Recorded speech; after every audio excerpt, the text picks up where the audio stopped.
اللهم صل على سيدنا ومولانا محمد۔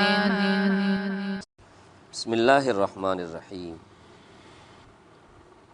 سیرت طیبہ کے تحت آپ یہ باتیں سن رہے تھے کہ رسول اکرم صلی اللہ تعالی علیہ وسلم نے جب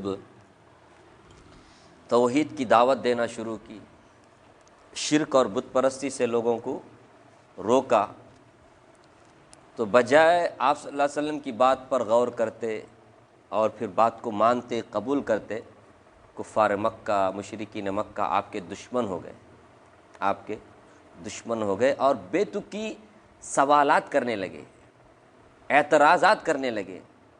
آپ کا صرف انکار ہی نہیں کیا بلکہ الٹا آپ پر اعتراض کرنے لگے اور پھر فرمائشیں کرنے لگے، بے تکی وہ بھی، ایسا نہیں کہ اس فرمائش میں کچھ جان ہو، ایسی فرمائشیں کرنے لگے، طرح طرح سے آپ کو ستاتے تھے، اس طرح اعتراض کر کے کٹ حجتی کر کے کہ کسی طرح آپ صلی اللہ علیہ وسلم اپنے اس مشن سے کیا ہو جائے، مشن نہ بولنے رک جائے، دعوت توحید دعوت اسلام سے رک جائیں، مایوس ہو کر کے بیٹھ جائیں۔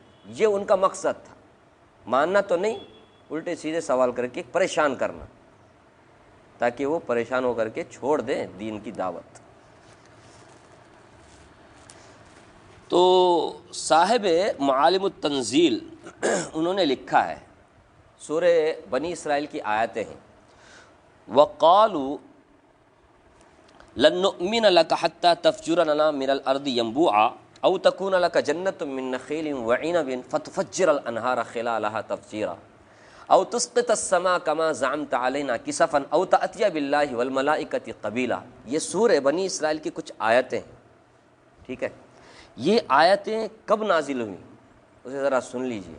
صاحب معالم التنزیل نے لکھا ہے، قریش مکہ کے چند افراد جمع ہوئے اور رسول اکرم صلی اللہ علیہ وسلم کے پاس آ کر کے کہنے لگے، آپ یہ جو نئی بات شروع کیے ہیں، ان کو نئی بات لگی کیونکہ وہ ایک زمانے سے بت پرستی کرتے آ رہے ہیں، تو کسی سے کچھ نہیں ہوتا، ایک اللہ سے سب ہوتا ہے، یہ ان کو نئی بات لگ گئی۔ تو کہا یہ جو آپ نے نئی بات چلائی ہے، اس کی وجہ سے ہمارے درمیان میں اختلاف پیدا ہو گیا ہے، گھر گھر میں جھگڑا، تو اس سے مقصد کیا ہے آپ کا؟ یہ جو توحید کی دعوت آپ بولتے، تو اس سے مقصد کیا ہے؟ مال کمانا ہے، ہم آپ کو مالدار بنا دیں گے، سارے مکے میں آپ سے زیادہ مالدار کوئی بھی نہیں رہے گا، ہم آپ کو مال دیں گے، بڑا بننے کا ہے، آپ کو بڑا بننے کا ہے، بڑا، ہم آپ کو مکے کا بادشاہ بنائیں گے، بادشاہ بنائیں گے۔ اچھا یہ بھی نہیں ہے تو پھر کیا، نعوذ باللہ کیا بولتے تھے، کچھ جنون، مجنون ہے آپ، پاگل ہے، ہم پیسہ اکٹھا کر کے بڑے سے بڑے حکیم سے آپ کا کیا کر دیں گے، علاج کرا دیں گے۔ کیا پرابلم ہے ذرا بتائیے کہ نئی بات کیوں شروع کر دی آپ صلی اللہ علیہ وسلم نے فرمایا ایسی کوئی بات نہیں بھائی، ایسی کوئی بات نہیں، مجھے اللہ تبارک و تعالیٰ نے تمہاری ہدایت کے لیے رسول بنا کر کے بھیجا ہے، جو اللہ کا پیغام ہے میں وہ تمہارے سامنے رکھ رہا ہوں۔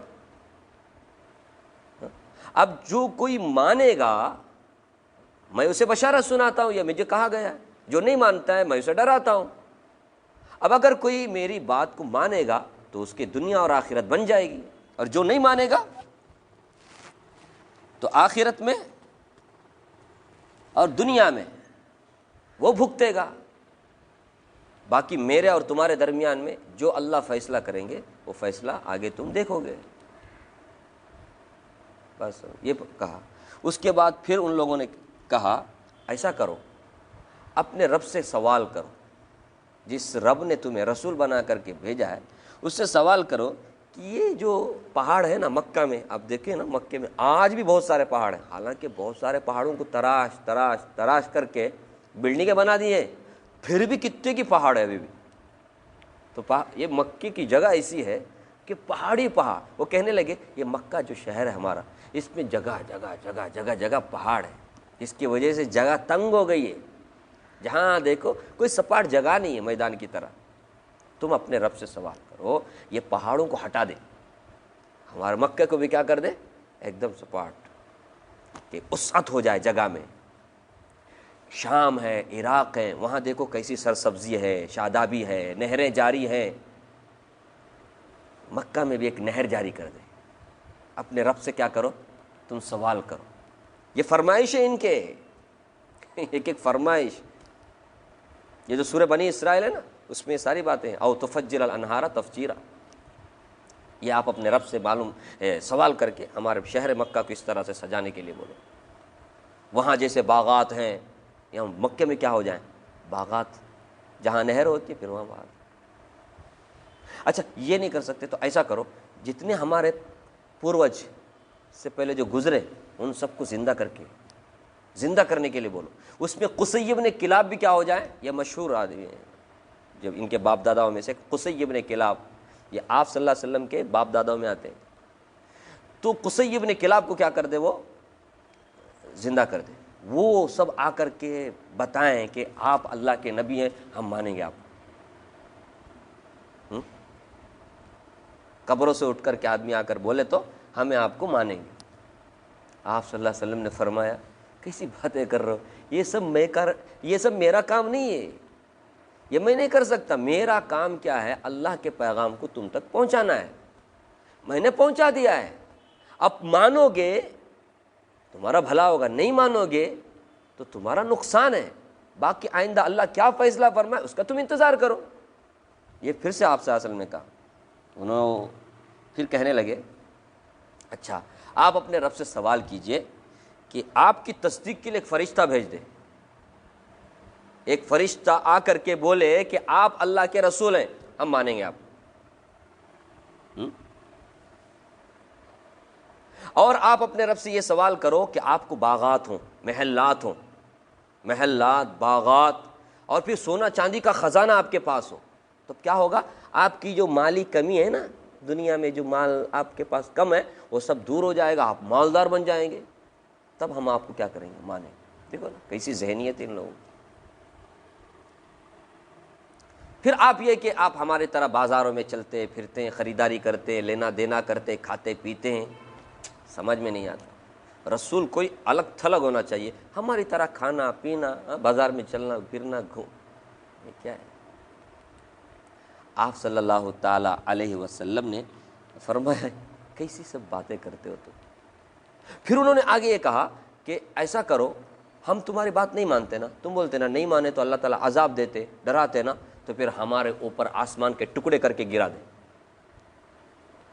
رسول اکرم صلی اللہ علیہ وسلم نے سن کر کے کہا دیکھو یہ سب میرا کام نہیں ہے، اللہ رب العالمین چاہے تو ایسا کر سکتا ہے، اللہ کو کوئی مشکل نہیں، آسمان پہ ٹکڑے کیا انگارے بھی تمہارے اوپر کیا کر سکتا ہے، وہ برسا سکتا ہے، لیکن میرا یہ کام نہیں ہے، وہ اللہ رب العالمین کا کام ہے، میرا کام پہنچانا نا، میں نے پہنچا دیا ہے.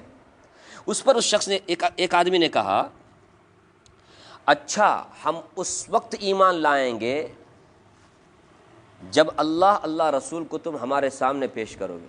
پہلے تو فرشتے کی بات، اب کیا بول رہے ہیں ایک آدمی، اللہ رسول آنا ہمارے سامنے، آ کر کے بولنا کہ تمہیں اللہ کے رسول ہیں، اور انہوں بولنا کہ میں نے انہیں رسول بنا کر کے بھیجا، تب جا کر کے ہم کیا کریں گے، مانیں گے. آپ صلی اللہ تعالی علیہ وسلم وہاں سے اٹھے، کھڑے ہو گئے، کسی بیتوکی سب باتیں کر رہے، فرمائش کر رہے. آپ اٹھے تو آپ کے ساتھ آپ کا پھپھیرا بھائی ایک اٹھا. پھپھیرا آپ کی پھوپھی تھی عاتقہ بنت عبد المطلب کی بیٹی عاتقہ، یہ آپ کی پھوپھی تھی. تو پھوپھی کا بیٹا عبداللہ بن ابی امیہ وہ آپ کے ساتھ کھڑا ہو گیا اور کہا کہ اے محمد، آپ کی قوم نے صلی اللہ علیہ وسلم، آپ کی قوم نے بہت ساری باتیں آپ کے سامنے رکھی، کسی بات کا بھی آپ نے کیا نہیں کیا، جواب نہیں دیا، اور کسی فرمائش کو آپ نے پورا نہیں کیا،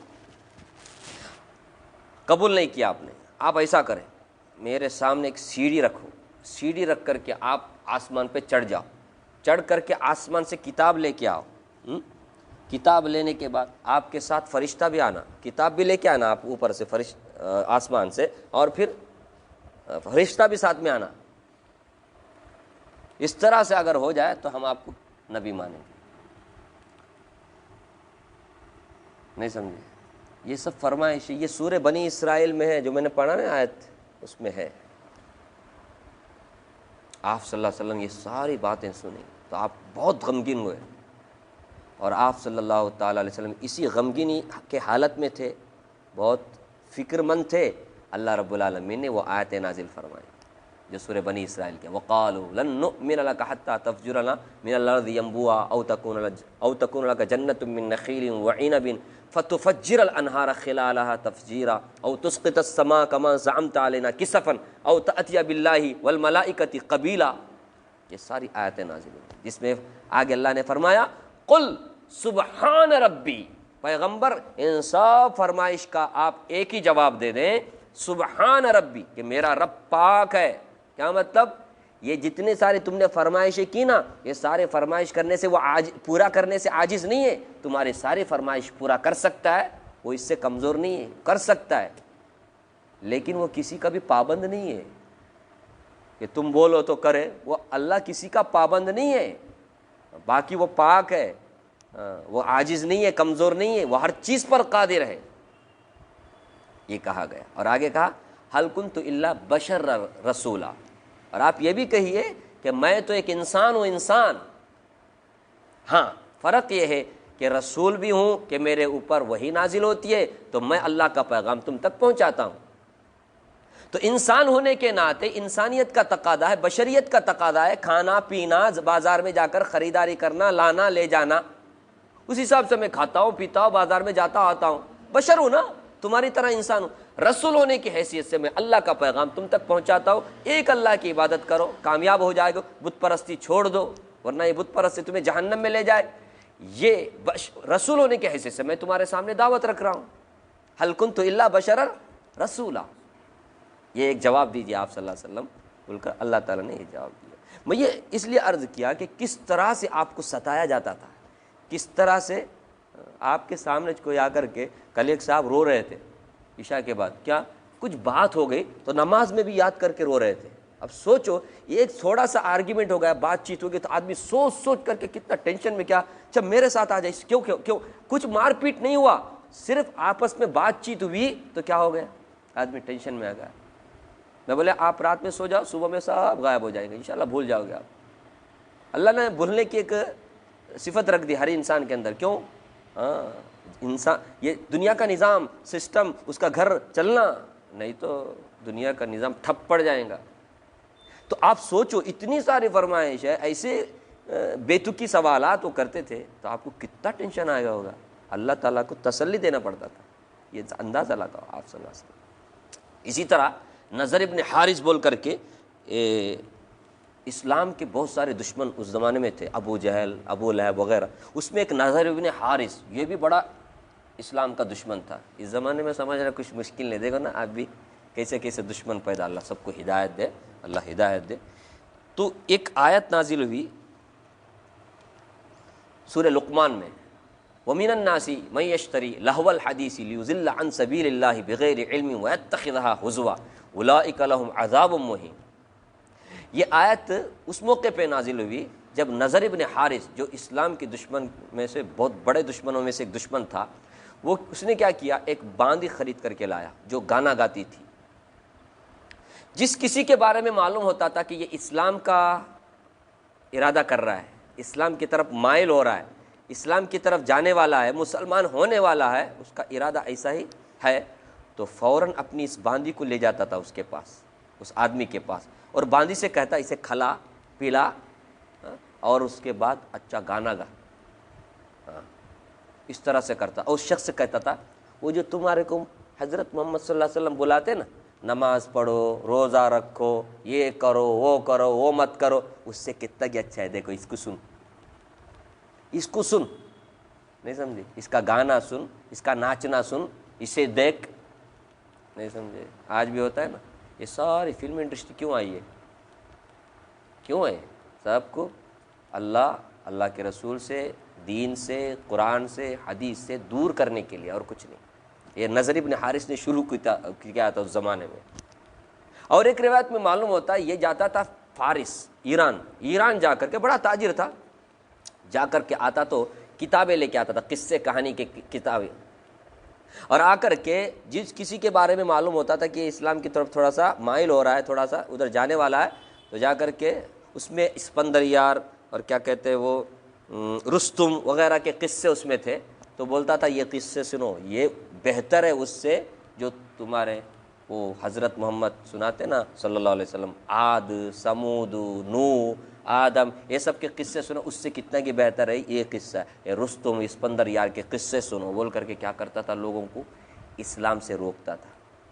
خود تو مسلمان نہیں ہوا، جو مسلمان ہونے جا رہے ان کو بھی کیا کرتا تھا، یہ اس طرح کی حرکتیں کرتے تھے مشرکین مکہ کی رسول اللہ صلی اللہ علیہ وسلم کے دعوت توحید کے مقابلے میں۔ اسی موقع پہ وہ آیت نازل ہوئی، وَمِنَ النَّاسِ، لوگوں میں سے بعض وہ ہیں، مَن يَشْتَرِي لَهْوَ الْحَدِيث، جو کھیل کود کی باتیں کیا کرتے ہیں، خریدتے ہیں، لِيُضِلَّ عَن سَبِيلِ اللَّهِ، تاکہ لوگوں کو اللہ کے راستے سے، دین اسلام سے، توحید سے روکیں۔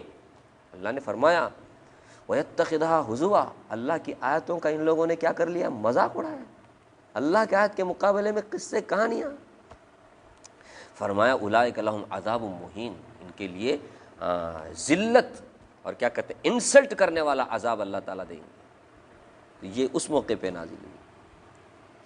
اسی طرح بعض لوگوں کو رسول اللہ صلی اللہ تعالیٰ علیہ وسلم کے بارے میں پکا معلوم تھا کہ رسول اللہ صلی اللہ علیہ وسلم جو بول رہے سچ ہے، جھوٹ نہیں بولتے۔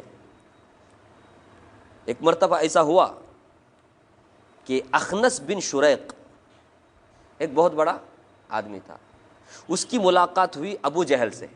ابو جہل رشتے میں آپ کا چچا بھی لگتا تھا اور بڑا دشمن تھا اسلام کا، رسول اللہ صلی اللہ علیہ وسلم کا۔ اخنس بن شریق نے ابو جہل سے پوچھا، اس وقت یہاں تم اور میں ہوں، تیسرا کوئی بھی نہیں، سچ سچ بتاؤ، حضرت محمد صلی اللہ علیہ وسلم کے بارے میں تم کیا بولتے، سچے کی جھوٹے کی، سچ بولو۔ تو ابو جہل نے کیا کہا اس موقع پہ، ابو جہل نے کہا اصل بات یہ ہے کہ حضرت محمد صلی اللہ علیہ وسلم سچے، ان کی بات بھی سچی ہے، انہوں جو پیغام دیتے نا وہ بھی حق ہے، لیکن کیا کرتے، یہ قصی بن کلاب، بنو قصی جو قریش کا ایک قبیلہ تھا، اسی میں آپ صلی اللہ علیہ وسلم بھی آتے، اسی قبیلے سے تعلق رکھنے والے رسول اللہ صلی اللہ علیہ وسلم۔ وہ کہنے لگا کہ قصی بن کلاب، بنو قصی کے پاس سب کچھ ہے، علم برداری، وہ کعبہ کی ذمہ داری ہے نا، اس سے پہلے بھی آپ کے سامنے، پانی پلانے کی ذمہ داری، کھانا کھلانے کی ذمہ داری، اسی طرح کعبۃ اللہ کی جو چابی ہے وہ بھی، سب کچھ ان کے ہاتھ میں۔ اور اس کے بعد ابھی بول رہے ایک نبی، ابھی نبی بھی انہی کے خاندان میں، تو پھر ہمارے لیے کیا رہ گیا، خاندانی بات آ گئی۔ دیکھو ہمارا خاندان میں کچھ بھی نہیں ہے، سارے شرف کی بات، عزت کی بات انہی کے خاندان میں، ہمارے خاندان میں تو کوئی عزت کی بات ہی نہیں رہی، ابھی نبی بھی ان کے خاندان میں، تو ہمیں کیسا مانیں گے، ہم نہیں مان سکتے۔ تو یہ ضد اور ہردرمی کی وجہ سے اس نے کیا کیا ہے، آپ صلی اللہ علیہ وسلم کا صاف صاف اس نے کہا اخنس بن شریق کے سامنے ابو جہل نے۔ اس موقع پہ یہ آیت نازل ہوئی، فرمایا اللہ تبارک و تعالیٰ نے قد نعلم انہ لیحزنک الذی یقولون فانہم لا یکذبونک ولکن الظالمین بآیات اللہ یجحدون۔ ہم جانتے ہیں یہ آپ کو جھٹلاتے نہیں ہیں، آپ کو جھوٹا نہیں بتاتے، لیکن یہ ظالم لوگ اللہ تعالیٰ کی آیتوں کا انکار کرتے ہیں۔ کیا یہ ایک اللہ کو نہیں مانیں گے، جنت کو نہیں مانیں گے، جہنم کو نہیں، یہ کس کا انکار کر رہے ہیں، اللہ کی آیتوں کا انکار کر رہے ہیں، ورنہ آپ کو تو وہ سچا جانتے ہیں، یہ سمجھیں، آپ تو سچے بولتے ہیں، لیکن آپ جو اللہ کی آیتیں پیش کرتے ہیں اس کا وہ انکار کر رہے ہیں۔ یہ ہے ان لوگوں کی ہردرمی۔ تو آپ صلی اللہ علیہ وسلم کا کیریکٹر ایسا صاف ستھرا تھا کہ دشمن بھی آپ کو سچا بولتے تھے، لیکن آپ کے پیغام کو جھٹلا دیتے تھے، کیسے ہو سکتا ہے، یہ کیسے ہو سکتا ہے، وہ کیسے ہو سکتا ہے بول کے بات سمجھ۔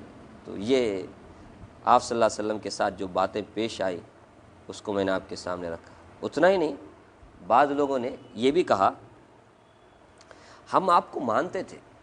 علامہ قرطبی رحمۃ اللہ علیہ بہت بڑے مفسر ہیں، انہوں نے اپنی تفسیر میں لکھا ہے، حارث بن عثمان بن نوفل بن عبد مناف، اس نے رسول اللہ صلی اللہ علیہ وسلم سے کہا ہم یہ جانتے ہیں کہ آپ کی بات حق ہے، آپ سچے ہیں برابر، لیکن اگر ہم آپ کی بات مانیں گے نا تو کیا ہوگا، سارا عرب ہمارا دشمن بن جائے گا، جو ہم مکے میں رہتے ہیں نا، مکے سے ہمارے کو نکال دیں گے، ہمارا جینا مشکل ہو جائے گا، اس کے لیے ہم آپ کی بات نہیں مانتے۔ اللہ تعالیٰ نے اس موقع پہ یہ آیتیں نازل فرمائی، سورہ قصص کی آیتیں، وقالوا ان نتبع الہدی معک نتخطف من ارضنا، ماں کا نتخطف من ارضنا، نتخب بولے تو ہمارے کو اچک لیں گے، مکے سے ہمارے کو اٹھا لیں گے۔ اللہ تعالیٰ نے اس کے جواب میں فرمایا اولم نمکن لہم حرما آمنا یجبا الیہ ثمرات کل شیء، ارے سارا عرب مکے کا احترام کرتا تھا کیونکہ وہ حرم ہے، حرم میں کوئی حملہ نہیں کرتا تھا، جاہلیت کے زمانے میں بھی اللہ تعالیٰ نے وہاں پہ امن رکھا ہے، حرمن آمنا، حرم کو اللہ نے امن رکھا ہے، وہاں کوئی بھی اپنے دشمن تک کو بھی کیا نہیں کرتا تھا، مارتا نہیں تھا، کیونکہ حرم ہے، احترام کرتا تھا، عزت کرتا تھا۔ اللہ نے فرمایا کیا ہم نے حرم کو امن کی جگہ نہیں بنایا؟ تم نے کیسے سوچ لیا کہ جب جاہلیت کے زمانے میں اللہ نے حرم کو امن رکھا تو مسلمان ہوتے وہ امن کو ہٹا دیں گے اللہ تبارک و تعالیٰ؟ تم نے ایسے کیسے سمجھ لیا؟ بلکہ ہلاکت اور بربادی تو اسلام قبول نہ کرنے میں ہے، اسلام قبول کرنے میں تمہاری ہلاکت نہیں ہے، یہ الٹا سوچ رہے ہیں، سمجھ رہے ہیں۔ یہاں صرف امن کی جگہ ہی نہیں ہے، یجبا الیہ ثمرات کل شیء، ہر قسم کا پھل یہاں پہ پہنچتا ہے مکہ میں، یہ بھی اللہ نے فرمایا۔ تو یہاں پہ تمہاری بھوک بھی مٹ رہی ہے، تمہارا امن بھی برقرار ہے، تمہیں کوئی خوف نہیں۔ جیسے سورہ قریش میں ہے نا فَلْيَعْبُدُوا رَبَّ هَذَا الْبَيْتِ الَّذِي أَطْعَمَهُم مِّن جُوعٍ وَآمَنَهُم مِّن خَوْفٍ، ارے اس رب کی، اس کعبۃ اللہ کے رب کی عبادت کریں جس نے تمہیں بھوک میں کھانا کھلایا اور امن اور خوف سے تمہیں امن دیا۔ تو دونوں چیزیں تو حرم میں اللہ نے رکھی ہیں۔ تم نے کیسے سمجھ لیا کہ ایمان قبول کریں گے تو یہ عرب والے ہمارے کو یہاں سے اچک لیں گے، ہمارے کو مار دیں گے، توڑ دیں گے؟ نہ جی، یہ تو حرم ہے، امن کی جگہ ہے، اور ہر قسم کا پھل بھی وہاں تمہیں ملتا ہے، تو تمہاری بھوک بھی مٹتی ہے، تمہارا خوف بھی دور ہوتا ہے۔ تو تم نے کیسے سمجھ لیا؟ یاد رکھو اسلام قبول کرنے میں کیا عافیت ہے، اسلام چھوڑنے میں ہلاکت ہے۔ تم نے سمجھ لیا اسلام قبول کرنے میں ہلاکت ہے، عرب لوگ ماریں گے۔ بہرحال اس طرح کے ان لوگوں کے اعتراضات تھے، بے تکے فرمائش تھے، اللہ تعالیٰ نے اس کے جواب میں یہ سب آیتیں نازل فرمائی۔ یہ آپ کی سیرت کا حصہ ہے جسے قرآن کریم میں بھی اللہ تعالیٰ نے بیان کیا ہے۔ اگلی بات انشاءاللہ آئندہ ہفتہ آپ سنیں گے۔ اللہ تعالیٰ مجھے بھی آپ کو بھی رسول اکرم صلی اللہ علیہ وسلم سے سچی محبت کرنے اور آپ کی سیرت پڑھ کر کے اس سے سبق حاصل کر کے آپ کی سنتوں پر ہم سب کو چلنے کی توفیق اور طاقت عطا فرمائے، اور ہم سب کا خاتمہ اللہ ایمان پر سنت پر فرمائے۔ سبحان اللہ بحمدہ، سبحانک اللہم وبحمدک، ونشہد ان لا الہ الا انت نستغفرک ونتوب الیک۔ سبحان ربک رب العزت ونشہد ان لا الہ الا انت نستغفرک ونتوب الیک۔